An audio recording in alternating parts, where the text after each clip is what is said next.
Convido você a abrir a palavra, abrir a Escritura, no livro ou na carta de Paulo aos Romanos. Carta de Paulo aos Romanos, capítulo 4, versos 16 a 25. Romanos 4, 16 a 25. Essa é a razão por que provém da fé, para que seja segundo a graça, a fim de que seja firme a promessa para toda a descendência, não somente ao que está no regime da lei, mas também ao que é da fé que teve Abraão. Porque Abraão é pai de todos nós, como está escrito: por pai de muitas nações te constituí. Perante aquele no qual creu, o Deus que vivifica os mortos e chama à existência as coisas que não existem.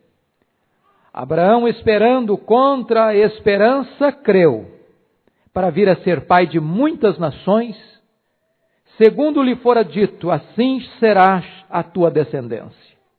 E sem enfraquecer na fé, embora levasse em conta o seu próprio corpo amortecido, sendo já de 100 anos, e a idade avançada de Sara, não duvidou por incredulidade da promessa de Deus, mas pela fé se fortaleceu, dando glória a Deus, estando plenamente convicto de que Ele era poderoso para cumprir o que prometera.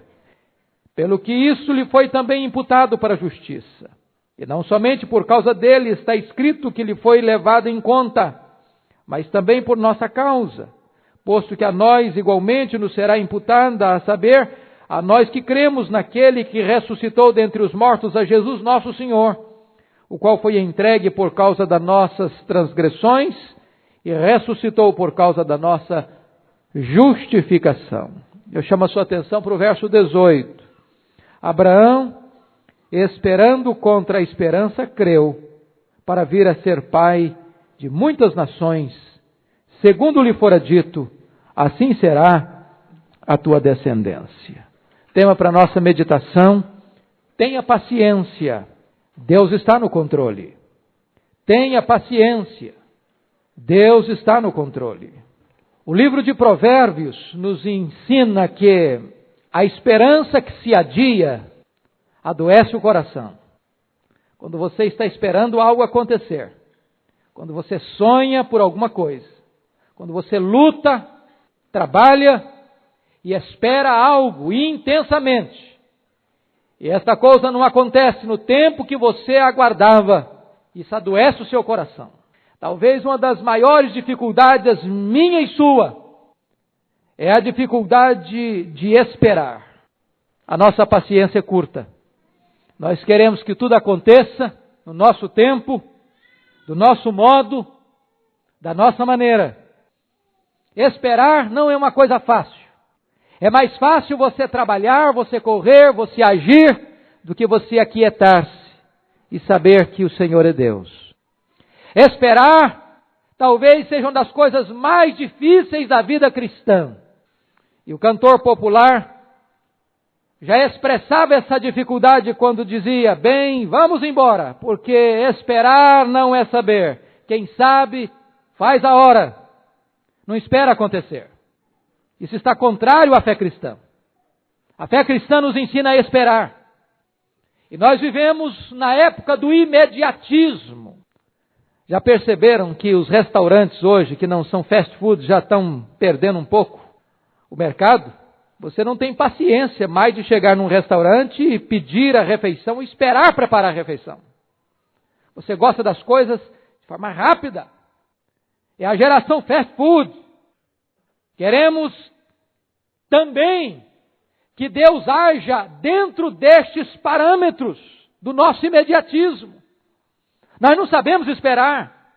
Não temos paciência para esperar. Para nós, uma semana, um mês, um ano, é uma coisa absurda. Muitos têm uma esperança que não se desespera. Muitos. Tem gente que tem paciência.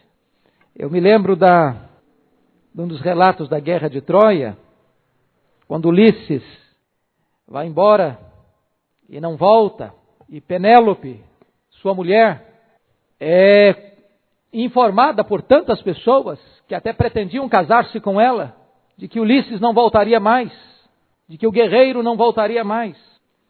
E cortejando-a para casar-se com ela, diz-nos alguns historiadores que ela começava a fazer uma colcha, uma espécie de crochê, e trabalhava durante o dia e desfazia a colcha à noite.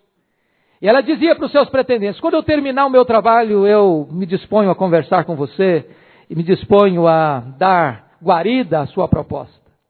Só que ela nunca terminava o seu trabalho, porque ela esperava, paciente e triunfantemente, a volta do seu amado. Muitas pessoas não têm essa capacidade de esperar.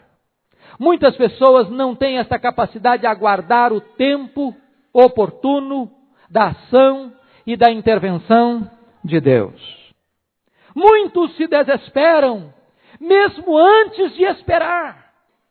Eu me recordo de um relato que li certa feita de um médico francês que tinha um filho com a doença incurável.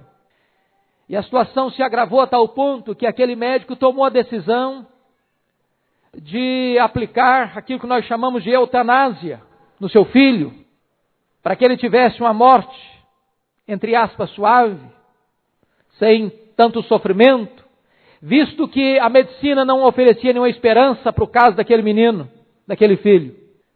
E este relato me informou de que quando aquele médico, aplicando a eutanásia ao seu filho, vai para o cemitério sepultar o seu filho, e ele já tinha muitos pedidos de grandes juntas médicas da Europa que trabalhavam o problema, que estudavam sobre a doença de seu filho.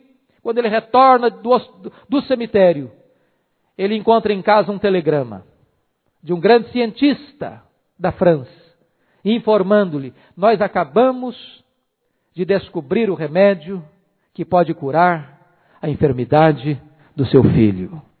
Mas ele não teve paciência para esperar. Aqueles que vivem o próprio desespero, sem nenhuma esperança. Pessoas que se sentem enjauladas, encurraladas, prisioneiras. Eu fico imaginando a cena daquele paralítico de Betesda, há 38 anos, na chamada Casa de Misericórdia, onde havia 5 pavilhões, com a multidão de doentes, cegos, aleijados, paralíticos, aguardando uma ocasião para pular no tanque, quando a água era movida, para ser curado. Há 38 anos, alimentava a esperança de pular, mas sempre alguém pulava na frente dele, ao ponto dele perder a esperança. E quando Jesus perguntou a ele: você quer ser curado? Ele nem respondeu que sim ou que não. Ele só respondeu: eu não tenho ninguém a meu favor. Não tem ninguém que se importa comigo. Talvez alguém aqui hoje esteja vivendo como aquele paralítico, sem esperança, se achando sozinho, desamparado, sem ninguém que ama, que se importa, que esteja do seu lado, que alimente no coração a chama da esperança para trazer alento, para trazer restauração e cura. Mas certamente, irmãos, há aqueles que também esperam com esperança e têm esperança que nunca pode morrer.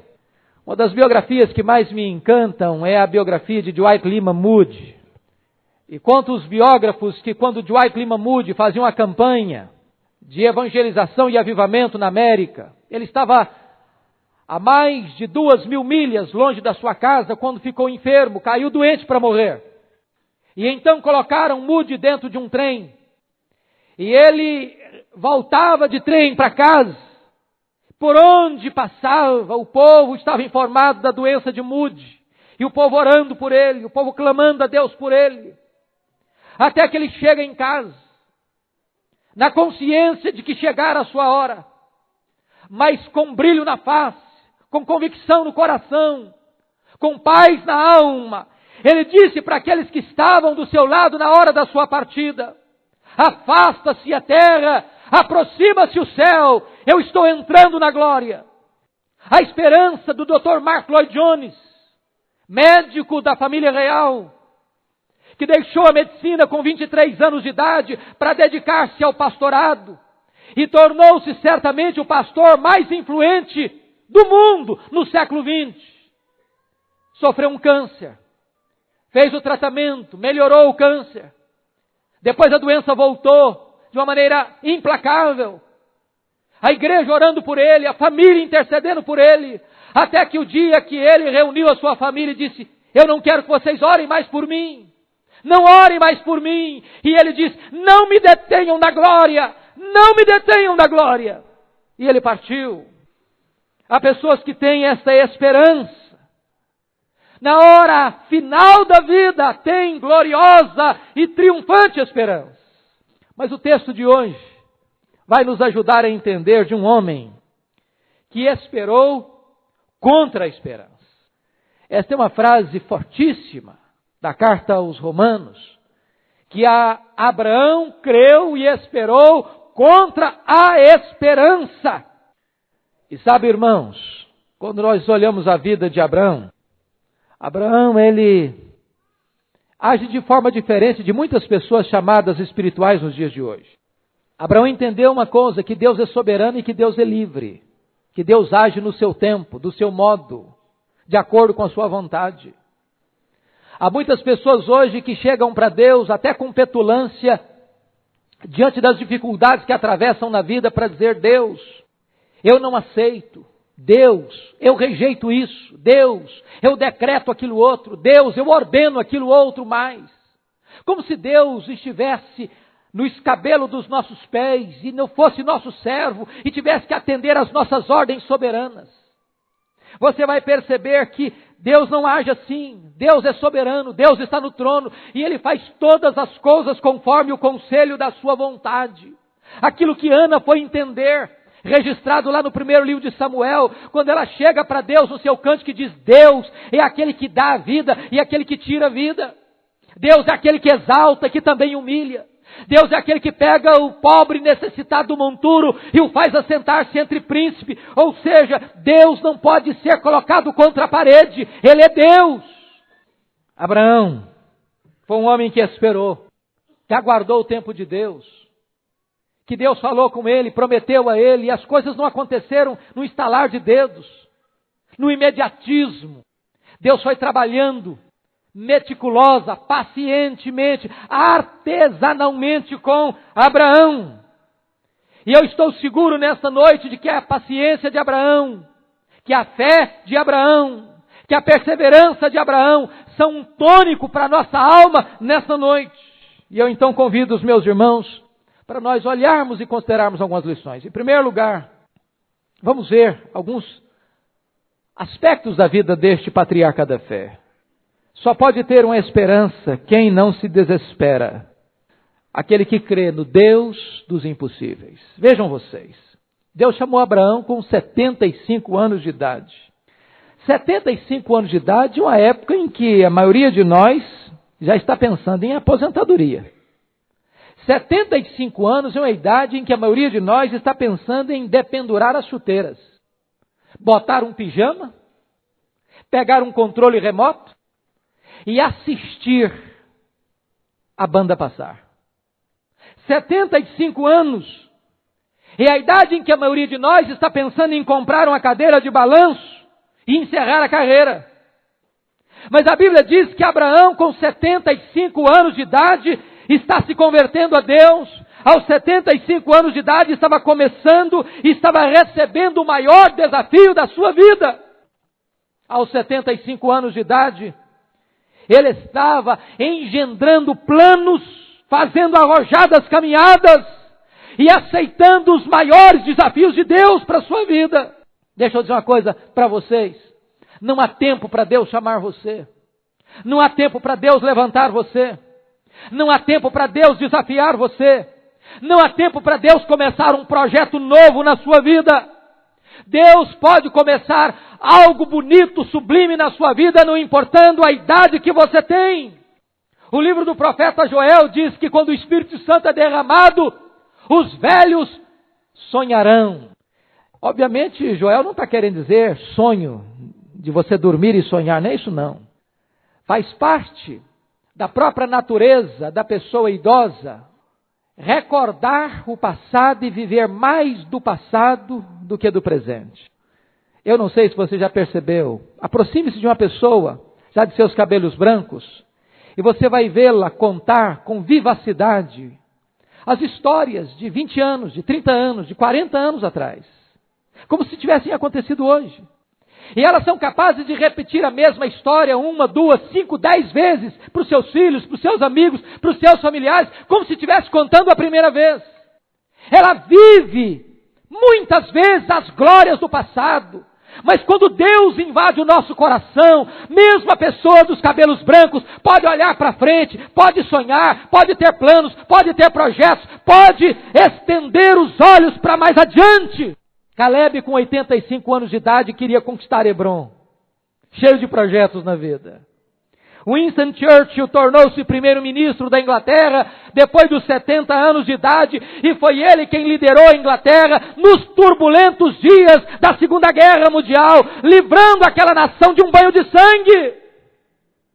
Eu quero dizer para você que está entre nós, já com os cabelos encanecidos, que Deus pode levantar você para um grande projeto, para uma grande obra, para a realização de um grande sonho. Note você, Abraão é constituído pai de muitas nações, sem ter um descendente. Ele é chamado de Abrão, grande pai. Depois Deus muda o nome dele para Abraão, pai de uma grande nação. Eu fico até imaginando este homem empurrando um carrinho de bebê, e alguém pergunta, como é que você se chama? Senhor. Ele diz, eu sou o pai de uma numerosa nação. E quantos filhos você tem? Ainda não tenho nenhum, mas eu creio. E eu espero, ainda que contra a esperança. Seria loucura. Mas ele creu. Ele creu. E veja bem que ele creu com a série de obstáculos. Primeiro, a sua idade avançada. Segundo, a esterilidade da sua mulher. Sua mulher era estéril. Terceiro, Deus havia prometido para ele um filho aos 75 anos de idade. Aos 86 anos, 11 anos depois, sua mulher disse para ele, olha, Deus se esqueceu de você. Deus não vai atender o seu pedido, não. Essa promessa de Deus se tornou caduca. Vamos dar o nosso jeito. Vamos arranjar um bebê de proveta. Vamos arrumar um menino do nosso jeito, do nosso modo. Não vamos esperar Deus não, porque essa situação não vai acontecer. E diz a Bíblia que então aos 86 anos de idade, Abraão cede à pressão da Sara e escolhe seus próprios métodos.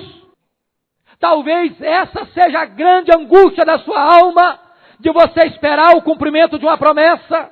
E passa um ano, e passa 2, e passa 5, e passam 10, e passam 11 anos, e você diz, meu Deus, onde está o cumprimento da tua palavra? Cadê o milagre teu na minha vida?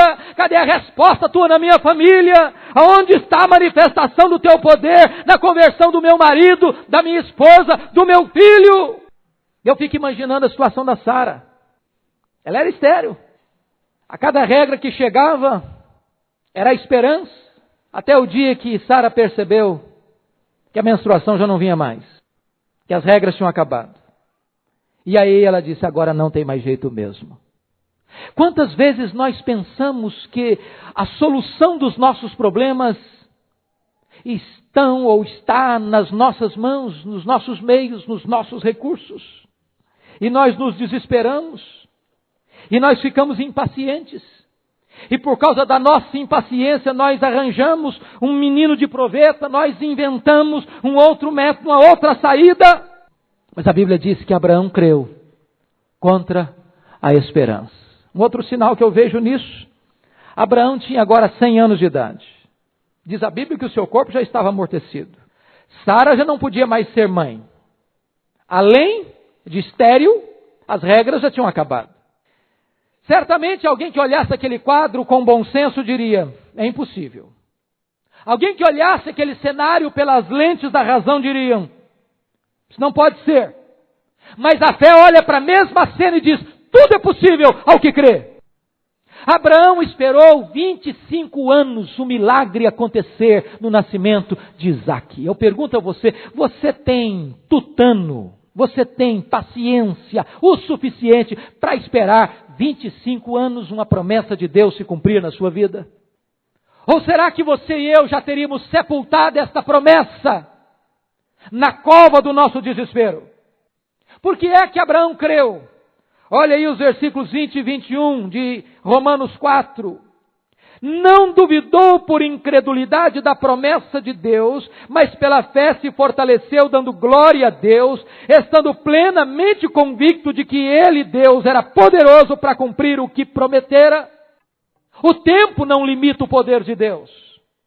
Talvez alguns de nós estão necessitando, nesta noite, de voltar-se para a promessa de Deus. Diz: Deus, o tempo está passando, eu não estou vendo o milagre, mas eu creio que o milagre ainda virá, que a promessa se cumprirá, que a resposta ainda chegará. Eu creio que a tua palavra não vai cair por terra, e eu pela fé quero me fortalecer para enxergar e celebrar esta intervenção tua na minha vida. Mas notem vocês, o último ponto da vida de Abraão, do nascimento até a entrega de Isaac, passaram-se 14 anos, agora chega Gênesis 22, Isaac devia ter os seus 14 anos e Deus chega para Abraão e disse: Abraão, eu quero que agora você entregue o seu filho para mim. Agora eu quero que você desista do seu filho. Agora eu quero que você renuncie o seu filho. Eu quero que você agora sacrifique o seu filho. Já tinham se passado 39 anos desde que Deus fizera essa promessa. Eu fico imaginando a situação deste homem. Parece que Deus está contra Deus. Parece que a promessa está contra a fé. E diz a Bíblia que ele pacientemente levou o seu filho para Moriá, porque ele creu no Deus que vivifica os mortos. Ele disse para Isaac: vamos até lá para adorarmos a Deus e voltaremos. E quando Isaac perguntou: papai, aqui está o cordeiro, aqui está o cutelo, aqui está o fogo, aqui está a lenha, mas onde está o cordeiro? E ele disse: Deus proverá, meu filho. Deus proverá para si o cordeiro. Por que Abraão levou o seu filho? É porque a Bíblia diz que ele cria no Deus que vivifica os mortos. Ele tinha plena convicção de que Deus era poderoso para ressuscitar o seu filho. Ele teve a paciência de esperar e de colocar o seu Isaac no altar de Deus. Você tem essa confiança de colocar o seu Isaac no altar de Deus, de obedecer a Deus quando parece que a ordem de Deus não faz sentido, de obedecer a palavra de Deus quando parece que ela desafia a sua lógica, atenta contra a sua razão. Abraão creu contra a esperança. Mas veja você um segundo exemplo que me marca muito na Bíblia, é o filho de Abraão, Isaac. Só pode ter uma esperança que não se desespera aquele que descansa na providência divina. A Bíblia diz que Isaac esperou 20 anos antes de seus filhos nascerem. Ele se casou com Rebeca. Rebeca era estéril também. E sabe quanto tempo ele orou pela sua mulher? 20 anos para ela conceber.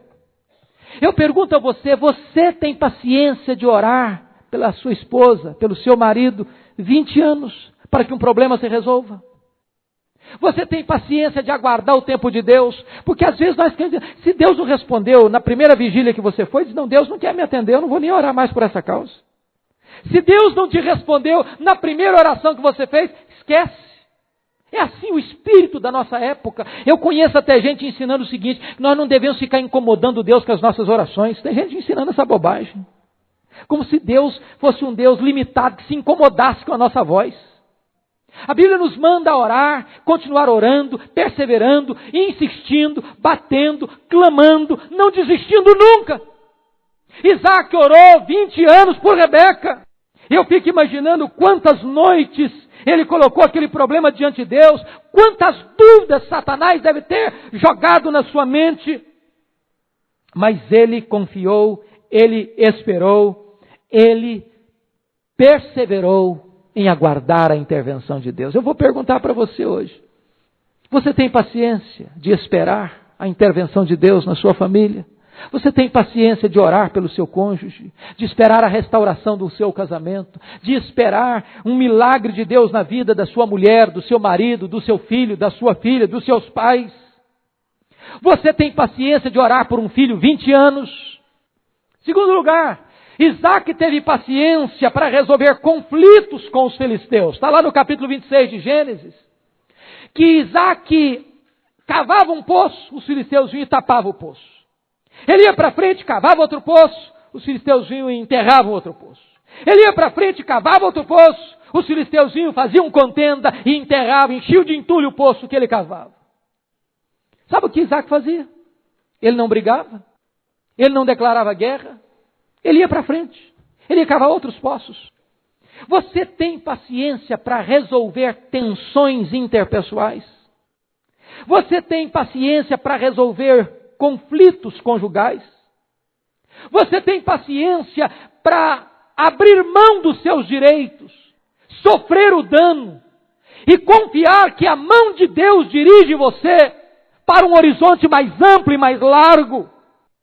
A Bíblia diz que quando você faz isso, Deus faz com que o seu inimigo reconcilie-se com você. Quando você se torna manso, quando você abre mão, quando você não declara guerra, quando você, em vez de brigar pelo seu poço, você vai para diante cavando outros poços. A Bíblia diz que os filisteus voltaram para Isaac, reconheceram que Isaac era um homem de Deus, que a bênção de Deus estava sobre Isaac, e pediram para Isaac reconciliar-se com eles. Isaac, em terceiro lugar, esperou, irmãos, 20 anos para Jacó voltar para casa. Diz a Bíblia que Jacó teve um entrevero com Esaú. Você conhece a história? Jacó precisa fugir de casa. Vai para a casa de Labão. Lá ele constitui família. E diz a Bíblia que ele ficou 20 anos fora de casa. 20 anos em Padã Arã. E Jacó esperando seu filho, Isaac esperando seu filho, 20 anos. Você tem paciência de esperar a volta de um filho 20 anos? Você tem paciência de esperar a conversão de um filho 20 anos? Há quanto tempo você ora pela conversão do seu marido? Há quanto tempo você ora pela conversão da sua esposa? Há quanto tempo você ora pela conversão dos seus filhos? Há quanto tempo você ora pela conversão de seus pais? Há quanto tempo você está aguardando de Deus uma resposta? Há quanto tempo você espera a restauração do seu lar? Há quanto tempo você espera a reconciliação com aquela pessoa que um dia você desgastou-se com ela? Isaac nos ensina esta paciência. Mas eu quero olhar com vocês o último personagem, o último patriarca, a paciência na vida de Jacó. Gênesis 47, 28 nos informa que Jacó morreu com 147 anos. E somos informados que Jacó foi para o Egito quando ele tinha 130 anos, em Gênesis 47, 9. Para você ter uma ideia, quando Jacó foi para o Egito, José tinha 39 anos. Por que nós sabemos disso? Porque ele tinha 39 anos. Porque ele foi para o Egito com 17. Ele ficou entre a casa de Potifar e a prisão 13 anos. Foi para 30. Porque com 30 anos ele tornou-se o primeiro ministro do Egito. Depois vieram mais 7 anos de fartura, então 37. Depois vieram os 2 anos de fome, 39. Foi exatamente o período em que os seus irmãos foram ao Egito para comprar comida, depois de 2 anos de fome. Então, quando Jacó foi para o Egito, José tinha 39 anos. Isso significa uma coisa, que quando José nasceu, Jacó tinha 91 anos. 91 anos. Isso significa o seguinte, que Jacó ficou em Padã Arã 20 anos. Isso me faz então entender que quando Jacó se casou, ele tinha 71 anos. Você já pensou num negócio desse? 71 anos quando ele se casou. E olha que ele trabalhou 14 anos por Rebeca, por Raquel. A verdade, quando ele foi para lá, ele já não era um adolescente não, viu? Quando ele brigou com seu irmão Esaú e saiu de casa, ele já tinha próximo de 60 anos. Ele não era um menino não. E o camarada com 60 anos, olha para uma moça, se encanta com ela, diz, por essa moça aí eu tenho coragem de trabalhar até 14 anos. E trabalhou por ela. Sabe o que significa? Se ele viveu 147 anos, vamos mudar a matemática agora. E significa que, se ele se casou com 71, é a mesma coisa de alguém que vive hoje 70 anos, até os 35 anos está solteiro. Tem muita gente com 35 anos solteiro que está perdendo a paciência. Está perdendo a paciência. Pois Jacó não apenas não perdeu a paciência, mas ele foi capaz de trabalhar 14 anos para conquistar o direito de se casar com aquela moça, chamada Raquel. Você tem capacidade, paciência de investir na pessoa amada? Você tem paciência de esperar o tempo de Deus? Você tem paciência de aguardar a hora de Deus agir na sua vida? Veja outra coisa interessantíssima, Jacó esperou 20 anos para que a ira de Esaú se abrandasse. Quando ele saiu de casa, seu irmão queria matá-lo. 20 anos. E diz a Bíblia que depois de 20 anos ele volta para sua terra, e o que mais aflige o seu coração é saber que o seu irmão está vindo com um grande exército ao encontro dele. E ele cria formas e meios para reconciliar-se com seu irmão, para abrandar o coração de seu irmão. Ele se humilha para o seu irmão. Ele tem pressa em reconciliar-se com o seu irmão. Eu pergunto a você, há quanto tempo você espera reconciliar-se com alguém com quem você um dia brigou, com quem um dia você teve um entrevero, com quem um dia você teve uma diferença? Você tem essa paciência de esperar e essa pressa de acertar a situação? Quarto lugar e último lugar, Jacó ficou 22 anos sem saber o paradeiro de seu filho José. 22 anos. E você se lembra, José tinha 17 anos, passaram-se os 13 anos que ele trabalhou como mordomo e ficou preso, mais 7 anos de fartura, mais 2 anos de fome, então foram 22 anos ao todo. E diz a palavra de Deus que o Jacó se recusou a ser consolado. Todos os dias seus filhos levantavam para consolá-lo e ele se recusou. Ele diz: em pranto, em luto descerei à sepultura. Até o dia que os seus filhos voltam do Egito e dizem: José está vivo. E ele é o governador do Egito. Diz a Bíblia que o ânimo de Jacó resplandeceu, o seu coração rejuvenesceu, a sua alma encheu-se de esperança e de júbilo. E ele diz: agora eu posso descer à sepultura. Agora eu posso. Eu pergunto a você, há quanto tempo você espera que o seu filho renasça? Há quanto tempo você espera que o seu pranto se converta em alegria? Que o seu vale se transforme num manancial? Há quanto tempo? Você tem esta paciência? O ditado popular diz que a paciência é a última que morre, ou que a esperança é a última que morre. Mas se você crê no Deus de Abraão, de Isaac e de Jacó, você vai perceber que a esperança não morre. A esperança não se confunde, porque o amor de Deus é derramado no nosso coração. Nós estamos vivendo numa geração que não sabe esperar, que não tem paciência para esperar. Mas a palavra de Deus nos ensina a esperar. Esperei com paciência pelo Senhor, e Ele ouviu o meu clamor. O que é que você está esperando? O que é que você está aguardando de Deus? Que nesta noite você precisa de um novo tônico de fé, de esperança e de perseverança. Quero convidar você a curvar sua fronte. Eu quero orar por você. Nós estamos diante daquele que vivifica os mortos, daquele que chama à existência as coisas que não existem, daquele que faz com que a mulher estéril seja alegre mãe de filhos, daquele que é o Deus dos impossíveis. Eu quero conclamar você a esperar, ainda que contra a esperança. Deus não nega a si mesmo, Deus não nega a sua própria promessa. Eu estou seguro de que nesta noite, você, esposa, ainda pode ver o seu marido convertido. Você, marido, pode ver a sua mulher aos pés do Senhor Jesus. Você, pai, pode ver ainda seu filho sendo um vaso de honra nas mãos de Deus. Você, moça, você, rapaz, ainda pode ter um casamento feliz e um lar bem-aventurado. Você, trabalhador, que está desempregado, pode ainda ver a porta da providência aberta para você. Você, cônjuge, que está com seu casamento quebrado, pode ver seu casamento ressurgindo das cinzas.